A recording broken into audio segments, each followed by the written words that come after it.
Welcome to the End the Silence podcast. I'm your host, Sandra Payne. As an RN and holistic wellness coach working with nurses, I am uniquely positioned to hear the struggles, the deep passions, and the stories of nurses, our silent heroes. Many nurses suffer with burnout, depression, anxiety, PTSD, substance abuse, and suicidality, and they do so in silence. Nurses are the ones we turn to for help when we need it the most, and this is a heavy burden to carry. This burden to be strong and giving, coupled with the fear of speaking up and the unsupportive culture in our healthcare system, means many nurses have lost their voice. These are their stories. Today's guest is Alysa Lamb.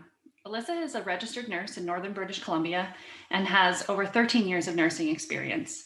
The majority of her career has been focused on family-centered care in the Neonatal Intensive Care Unit, with a sprinkling of palliative care at hospice. From one end of life to the other, Alysa has experienced some of the best and worst moments in nursing. Most recently, the burnout from an increasingly stretched too thin profession with a heap of negative workplace culture helped her make the decision to leave acute care and venture into the world of public health, focusing on populations. I've had the privilege of having Alysa as a colleague, as a past client, and now as a dear friend. And I'm so excited to welcome her to the show today. Welcome, Alysa. Thank you. I'm really excited to be here. Amazing. So, the first thing to talk about really is just for us to get to know you. And I'd love to hear a little bit of your story as a nurse, and you can share with us as little or as much as you want. Excellent. Well, thank you for the wonderful intro. It's amazing. Yes, I have been a registered nurse for 13 years. 12 of those were with the Neonatal Intensive Care Unit here in Prince George. I did my last 2 years of nursing school specializing in the neonatal intensive care. So I've had actually more than the 12 years in there. Just in this last year, I did decide to take a break from the acute care side of it and stepped out of nursing altogether, actually, and took a licensing officer role. I do find that my nursing background does help with licensing, especially on the residential side of it. I was in that role for 3.5 weeks, and I was deployed into COVID contact tracing, where I have been for the last few months now, and skipped around within teams in there.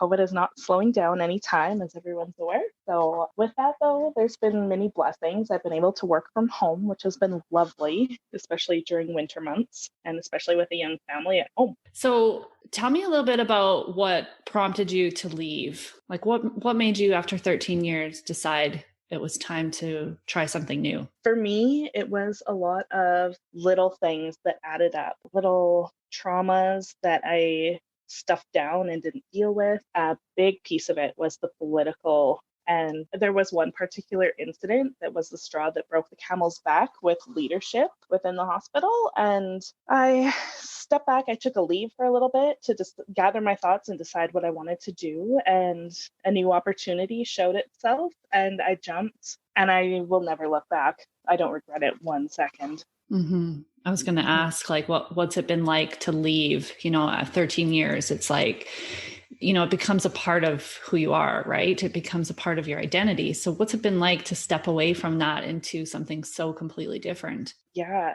At first it was terrifying. I was so scared. I was like a little scared puppy in the corner, like cowering, afraid of everything. I find that the public health world is so much different than acute care, and I find myself not trusting people in public health. It's such a teamwork atmosphere. As much as we'd like to think it's teamwork in acute care, it's a dog-eat-dog world in there. And yes, we may work together great as a team, but no one is looking out for you. Whereas I find in public health, it's taken me a while to trust that, but I'm slowly coming around. I'm slowly coming around to the kindness from people, that people don't have an ulterior motive or are saying kind things to build you up just to knock you down, just for the sake of knocking you down or to better themselves. It's a much more cohesive work atmosphere that I think I was searching for a very long time. There's certainly days still that I struggle with feeling like less of a nurse being in public health. let's face it, it's not the sexy nursing of saving a life every day. Mm-hmm. All the things you're seeing on TV and everything's dramatized, and the news is all the sexy headlines of what's happening in Emerge and ICU. And there isn't any of that. It's a shift of focus to health promotion and prevention. And it's just not recognized enough. Yeah, I struggle with that some days. I certainly miss the babies and the families. I will always miss that. But the rest of the bullshit far outweighs what is good for me right now. And it's been a nice change. Yeah, I feel that. It's, a couple things there. When I left the NICU, when I first started in Winnipeg, and I just remember so many people telling me, like, you're going to be bored. You're going to hate not being in the ICU. You're going to miss this pace. And, I think certain aspects of it I did miss, but I was right there with you. I didn't miss the other stuff. I didn't miss, the painful experiences that I endured in the NICU. It was very draining, very emotionally draining for me. And I'm sure for you as well.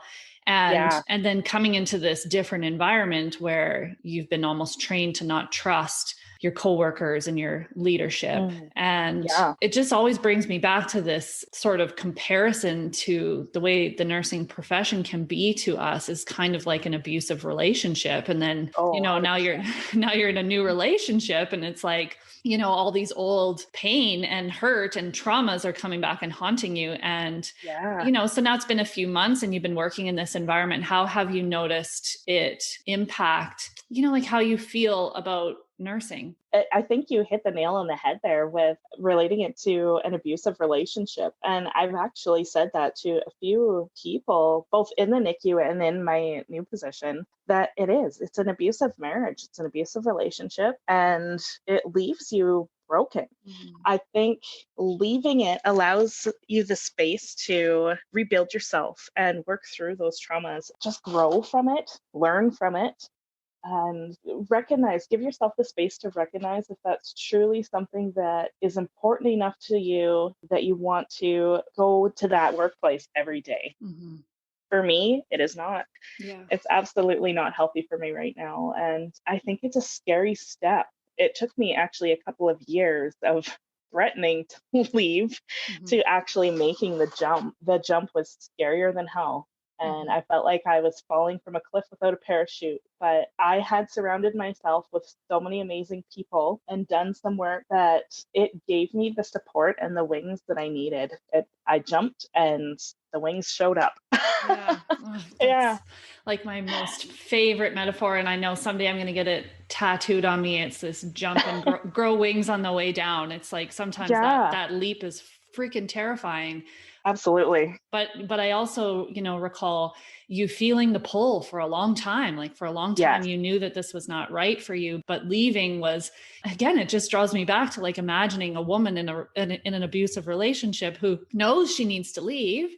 She knows that this is not healthy for her, but yet stays. 100%. Yes. There were so many other factors playing into it for me. I have young kids at home.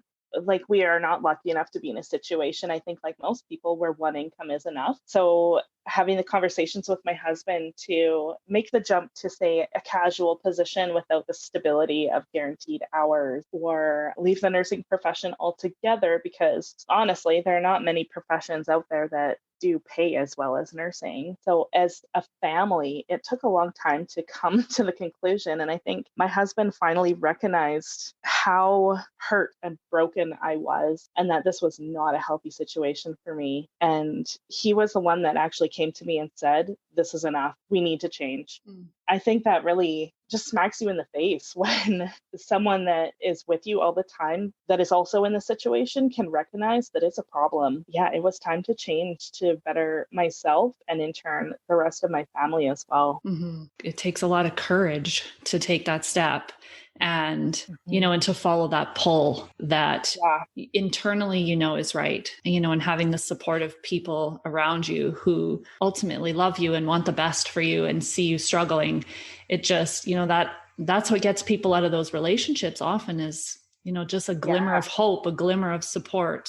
definitely. So, Alysa, I mean, 13 years in this profession, I know it hasn't been all terrible because it's just not. Sometimes Yeah. the hard stuff overshadows, quite often it can, but there's been Yes. also a lot of really, really good things. So, I'd love to hear what's been some of your highlights or like your most cherished moments as a nurse thus far. Oh, definitely the families. Being in neonatal intensive care, there's obviously premature infants, and you do get really attached to some of the families that are there for months at a time, and you share in their sorrows and successes, and really pulls on the heartstrings. So to see your patients literally grow, get better, and be able to go home and have a quality of life with family, and then to have them come back in a few months or a few years even and see how well they're doing from and knowing what they started from is rewarding beyond words, really. And for a long time, that is what kept me going and kept me there. As you're talking, I'm just like having a flood of flashbacks of babies that I cared for and seeing them, as little kids growing up. Yeah, just it's still, I mean, it brings serious emotion to the surface when you think of it. It's just Definitely. such an honor to be in a position to, to support people during that time of their life and the scariest time for parents, some of the Mm. saddest time for parents. Yeah, and the families that keep that story alive, like I think a lot of them get a healthy attachment to the story. It's important for their own healing to recognize the happiest moment in their life turned into one of the biggest traumas. And I find the people that do come back and visit, like the past patients, they keep the story alive and they celebrate their child's success at life, really. Mhm. They come in and they're like, oh, this is the nurse that first held you, or the one that fed you when mommy couldn't, or like they all have their own little pieces of a story, and they keep it alive and keep it going, and it just is really humbling to know that you've been such a big part of somebody's start in life and someone else's biggest event in their life. Yeah, just really really humbling and truly, like you said, an honor to be a part of that story. Yeah. Yeah. And I feel like anybody who's listening is probably having their own flood back of patients that they have been with, whether it's in the NICU or any Yeah. other environment. It just, if you really sit and think about all the lives that you've touched as a nurse, it fills your heart. It really does, with all sorts of things, sadness, some grief in there too, but also like a lot of joy and a Yeah, lot of gratitude too for being able to be in that kind of position, to have that kind of impact in people's lives. So, absolutely. Yeah. And I think as nurses, we really, maybe it's the training that we get, but I feel like it's really downplayed the role that we play in people's success. And we don't give ourselves enough credit for the work that we do in helping people achieve their health goals. yeah, no, we definitely don't get the credit we deserve. That is hands down truth. Yeah. But even Yeah. recognizing it in ourselves, I Yeah. think, I don't know, maybe that's just a personal thing, but I think it's really easy to forget um, Absolutely it is. Yeah. how important that work is. Yeah. We live in this world of it's never enough, right? We're always like, what's the next Hmm. thing and how can I do more? And it often leads us to forget how much we've done and how far we've come. So it is like, it's such a beautiful thing to sit and reflect and to think back of all those patients. Like I literally have my mind flooded with all those little faces and their families. Yeah. And it's, it's distracting for me right now, but it's so like, it's really heartwarming too, to remember it. I Yeah. think we need to take more time doing that and celebrating ourselves for what, for who we are and what role we've played in being a part of these people's lives. It's not a small thing. This is a big Yeah. deal. Yeah. It Yeah. might just be our everyday work to us, but in that person's life, it is everything. Yeah. A favorite question of mine is to have you go back to the first day of your nursing school. You're just starting out on this journey, you're bright-eyed, hopeful. What would you say to that woman back then? What would you say to her, knowing what you know now? Well, my immediate knee jerk reaction is don't do it. Knowing what I know now. I do think I would give myself a heads up to take more care with myself and take the time and deal with the traumas, because those little things are big things. And I learned the hard way. You let them add up and you stuff them down, and it affects everything. It affects your mental health, your physical health, your well-being. It will affect your family, and like most of all, it just affects yourself. And I kind of say it jokingly, don't do it. I mean, there are certainly things that are rewarding about being a nurse as a profession. I just think I would caution myself to take care and take the time to reflect and deal with things properly, instead of just, like, say, the quick pace, like, on to the next thing. Great, that's done. What's next? That's done. What's next? Like, really recognize slowing down. Yeah. Yeah, you don't have to be the only hero. I love that. Hmm.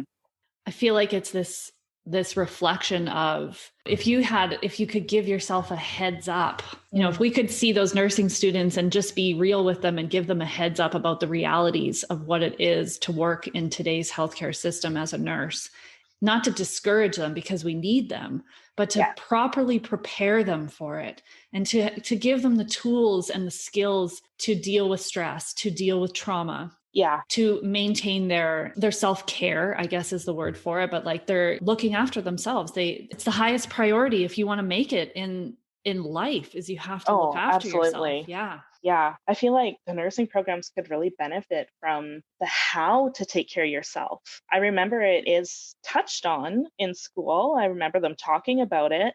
But how do you do that? As a young adult with not much life experience going into nursing school, how do you do that? What does that look like? It's different for everybody, but maybe an overview of what kind of avenues are available for help would be super helpful.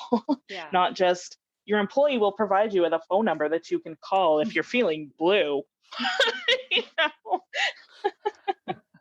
Yeah. And, we can't just graze over, look after yourself, practice self-care. This is what self-care is. We're bombarded with so much information in that program. Like, it's just skimmed over. It's like, okay, well, that's a little nugget that's in there, but what does it really mean? Whereas, like, if we took, a whole course that was dedicated towards looking after yourself as a professional in a healthcare system that is very challenging in so many ways. Yeah. I think, we'd be setting the stage at least in a somewhat better way for these nurses coming in, because the way it's going it's not sustainable. And people are leaving in mass amounts, and there is a large number of nurses right now off on leave because of the stress. And I mean, yes, we're in the middle of a global pandemic, but let's be real. This is not new. This has been going on for a long time. The pandemic has maybe brought it to the tipping point for people. Definitely. Yeah.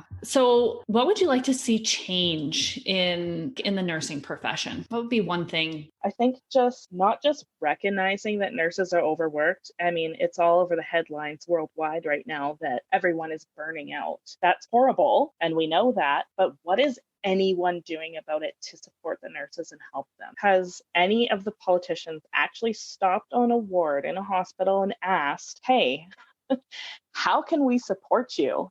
Mm-hmm. Yeah, of course, throwing money at healthcare will help, but empty promises of more nurses coming, it feels like a slap in the face sometimes. It's like, there's always nurses coming. There truly is. They're coming through the nursing schools. We're trying to get them like immigrated and coming and working in our health centers, but the shortage is worldwide. It's a Band-Aid on an open pouring wound. Mm-hmm. I think, honestly, maybe some mass restructuring of the whole healthcare system.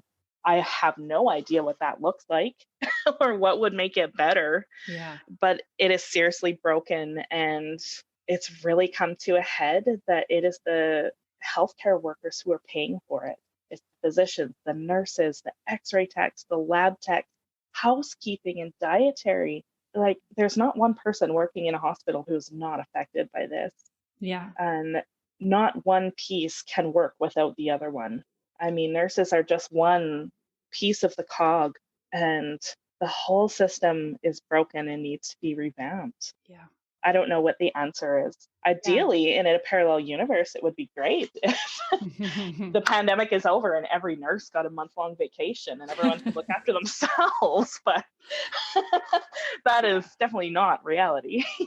No, but it's a vision that we can strive for, right? Maybe not the month off piece, but maybe we, if we start just little bit by little bit, that's truly what I think is going to create the shift in the culture, is little bit by little bit, one nurse by nurse by nurse who decides that this is not okay, who says, I'm not willing to sacrifice myself and my family for this job. And Definitely. the system does need a massive shift, a massive change. But sometimes for that to happen, it needs to completely crumble before it can be rebuilt, right? So, and I think too, within nursing itself, everyone needs to have a long, hard look in the mirror and ask themselves, am I being the kindest person I can, not to my patients, first of all, to myself, second of all, to my coworkers.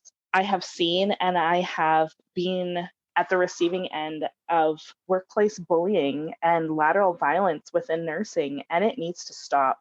Mm-hmm. Isn't it always the way? The bullies don't think they are bullies. So even when confronted, denial is huge. Mm-hmm. I think just looking within ourselves and truly asking, have I really treated everyone around me that day with the most compassion that I can? And recognizing when you haven't, and having a conversation with the person. It's any nursing position is such a high stress job anyways, and everyone is stretched thin and everyone has limits. Absolutely. It does not mean that you get to take it out on your coworkers. Yeah. It does not mean that you get to take it out on the lab person on the phone. So if you find yourself doing those, because let's face it, we are human. We're not going to be perfect all the time. Recognizing it and owning it and having a conversation with that person, I think, would go a long way in the nursing profession.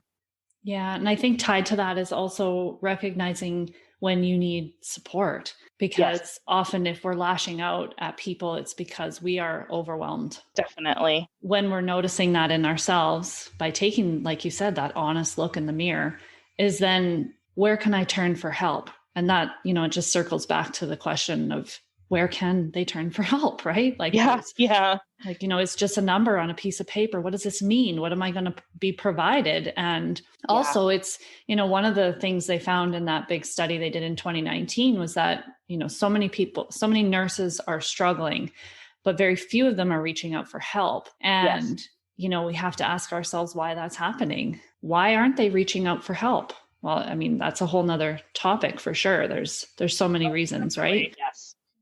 So tell me so you recognized it in yourself and you took action, but it took you a couple of years of really feeling the pull, but not being ready to take any kind of action. But once you started taking action, you started to see some major shifts and you started to have some real awareness of how toxic this was for you and your family. Then you again took even further action to make this better for you and for your family. So what would you say to other nurses have been the most helpful support or tools that you've found to deal with the stress and the overwhelm as a nurse? Yeah.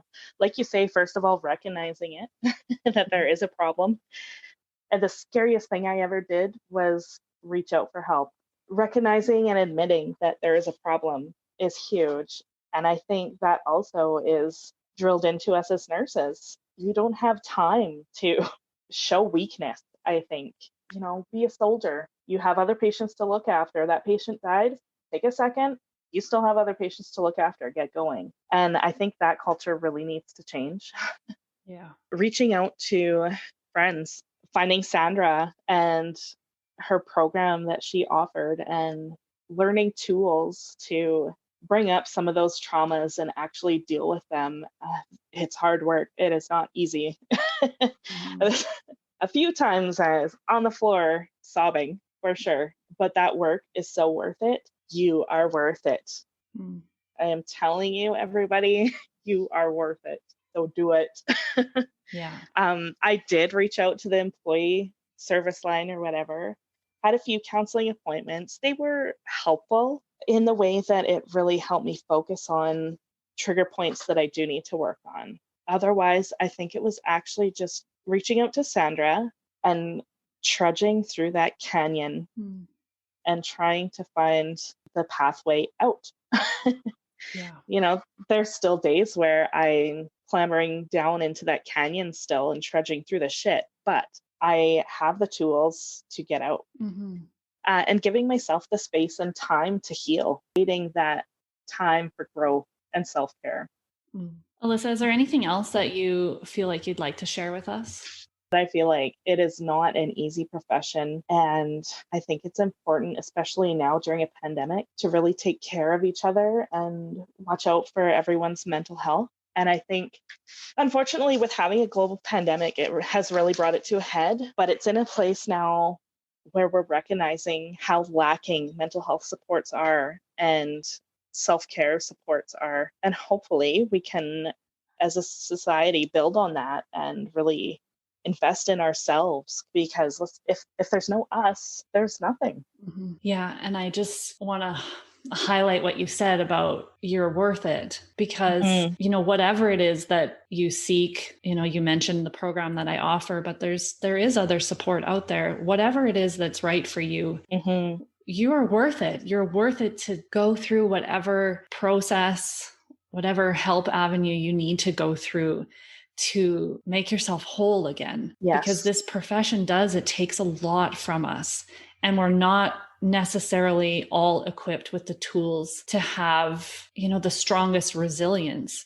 And it's not that we're not resilient people, because we have to be in order to be in this job. You have to have some elements of resilience to make it through. But even the most resilient people, if we're not making space to process and to deal with the stuff that's happening, the emotional responses that are going on inside of us, no matter who you are, it's going to pile up and it's going to start to impact you and your life in so many ways. It's inevitable. Yes, absolutely. So I just really want to thank you for being here with me today and for sharing parts of your story, for being real, for telling it like it is, and for shedding some light on what's really important here is looking after ourselves and each other. Yeah. Together we really are stronger. And the more we show up for ourselves and for each other, the stronger our system is going to be and the stronger each of us will be. So I really want to thank you for bringing that to the light today. Thank you for having me. It's been an absolute honor.